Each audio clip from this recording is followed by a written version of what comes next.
సంక్రాంతి వస్తున్న మూవీ నవ్వి నవ్వి నవ్వి చచ్చిపోతారు. ఇందులో ఎటువంటి సందేహం లేదు. చాలా మంచి అవుట్పుట్ ఇచ్చారు.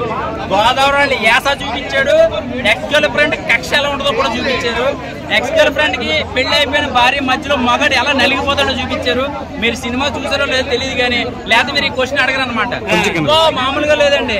అసలు రేపు ఎప్పుడో పెళ్లి అయిపోతున్నప్పుడు పెళ్లి కావాల్సిన కుర్రోళ్ళు ఎవరైనా ఉంటే ఫోన్ లో నెంబర్లు మార్చుకుంటారా ఎదో నా కొడకల్లారా లేదా జీవితాలు నాశనం అయిపోతాయి.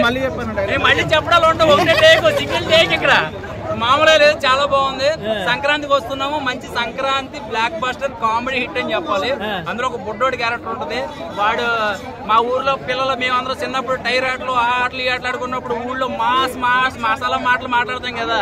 ఇందులో వాడు చూపించాడు. మళ్ళీ జ్ఞాపకాలు వచ్చినాయి.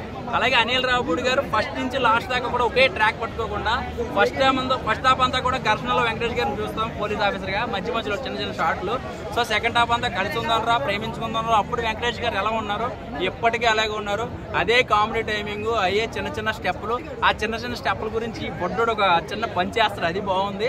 సో కట్ చేస్తే ఈ సినిమా ఏ సినిమాతో కూడా ఎంత ఎదుక్కున్నా దొరకదు. కొత్తగానే ఉంది. స్టోరీ లైన్ చిన్నదైనా కూడా సరదాగా వెళ్ళిపోయింది. ఇది మీ ఇంట్లో స్టోరీ మా ఇంట్లో స్టోరీ. ఎందుకంటే ఇది ఫ్యామిలీతో భార్యాభర్తలు వెళ్ళారనుకో ఒకసారి లుక్ వేసుకుంటారు. రా నీ ఇంట్లో రా నీ ఇంటికి రా నీ సంగతి చెప్తాను అన్నట్టుగా ఉందన్నమాట. 3 సినిమాలు రిలీజ్ అయినాయి కదా సార్. బాలయ్య, రామ్ చరణ్, ఇప్పుడు వెంకటేష్. ఎవరు విన్నర్? ఇందులో విన్నరు రన్నర్ ఎవరనేది ఒక 20వ తారీఖు తెలుస్తుంది. మనం ఇప్పుడు తీయాల్సిన ఎందుకంటే అన్ని సినిమాలు ఇప్పుడు బాలయ్య బాబు గారి సినిమా సూపర్ డూపర్ హిట్ అయింది. కానీ అది ఫ్యామిలీ సినిమా కాదుగా, ఒక మాస్ హిట్. ఇది సంక్రాంతికి వస్తున్నాం. ఒక సంక్రాంతి కామెడీ ఎంటర్టైన్మెంట్ హిట్ అని చెప్పాలి. Game changer. ఒక అంటే ఇప్పుడు అన్యాయాల గురించి కలెక్టర్ కోసం ఏం జరుగుతుందో ఒక పొలిటికల్ హిట్. సో ఇక్కడ ఏది మనం జడ్జిమెంట్ చేయడానికి మనం కరెక్ట్ కాదు. అందరూ ప్రజలందరూ ఎంచుకుంటేనే అది అవుతుంది. నేను ఒక్కడిని సూపర్ హిట్ అంటే అవ్వదు, ఫ్లాప్ అన్న అవ్వదు. జనాలు ఏ సినిమా చూడమంటారు? జనాలు ఏ సినిమా చూడాలంటే ఎవరు ఖాళీ ఉంటే అందరూ ఆ సినిమాలకు వెళ్తారు. కానీ సంక్రాంతికి వస్తున్నాం అనేది మాత్రం ఫ్యామిలీతో వెళ్తారు. మిగతా సినిమాలన్నీ సింగిల్ గా వెళ్తారు. వెంకటేష్ గారు ఈ సినిమాతో కంబ్యాక్ మామూలు బ్యాక్ కాదు. ఆయన లింగి కట్టి మడత పెట్టి లాస్ట్ లో ఫైట్ చేస్తాడు. ఎందుకంటే ఆయన ఫైట్ చేసింది బలం వచ్చి చేసింది అనుకుంటున్నాం.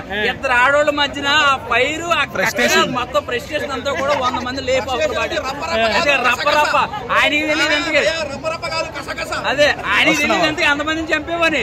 ఓహో ఇంత ఫైర్ ఉంటుందా అని.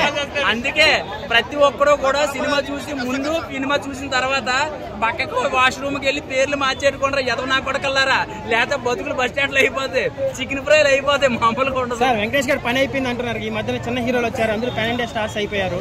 వెంకటేష్ గారు పని అయిపోయిందా? వెంకటేష్ గారు పని అయిపోయిందని ఎవడన్నాడో తెలియదు కానీ ఇది బాగా గుర్తుపెట్టిన షార్ట్ కొట్టిన వెంకటేష్ గారు చూడాలి. వెంకటేష్ గారు, చిరంజీవి గారు, బాలకృష్ణ గారు, నాగార్జున గారు 4 స్తంభాలు. ఇప్పుడు వచ్చి హీరోలు ఒక సినిమా చేస్తే గొడుగు తొక్క తోటకూర క్యారీ వేళ అడావుళ్ళు మళ్ళీ కనపడ్డాడు. వీళ్ళు ఇప్పటికే కూడా సినిమాలు చేస్తున్నారు. ఇదే డెడికేషన్ గా చేస్తున్నారు. వాళ్ళు చేసినట్టు ఎక్కడండి వీళ్ళు నాకు తెలియదు. అసలు ఏంటంటే వాళ్ళ ముందే ప్రభాస్, రామ్ చరణ్, ఎన్టీఆర్ వీళ్ళంతా. రామ్ చరణ్ గారు, ప్రభాస్ గారు వీళ్ళందరూ ఒక కైండ్ ఆఫ్ నేను అనేది చిన్న హీరోల కోసం, ఇంకా చిన్న హీరోల కోసం చెప్తున్నాను. అంటే ఒక షార్ట్ ఫిల్మ్ చేసిన హీరో కూడా చిన్న చిన్న హీరోలు అంటే పేర్లు అనవసరం. వాళ్ళకున్న డెడికేషన్ బట్టి ఇంకెవరు పనికిరాదు. ఎందుకంటే ఎక్కడ వెంకటేష్ గారు ఎప్పుడు ఇంకా అప్పుడే అలాగే ఉన్నారు. అదే టైమింగ్, అదే కామెడీ టైమింగ్. అసలు అంత డెడికేషన్ అండి. షూటింగ్ కి 7 గంటలకి ఎప్పుడు రావాలంటే 5 గంటలకు వచ్చి కూర్చుంటారు వీళ్ళు డెడికేషన్. వెంకటేష్ గారు ఎలాంటి సినిమాలు చేస్తే బాగుంటుంది? కామెడీయా ఇలాంటి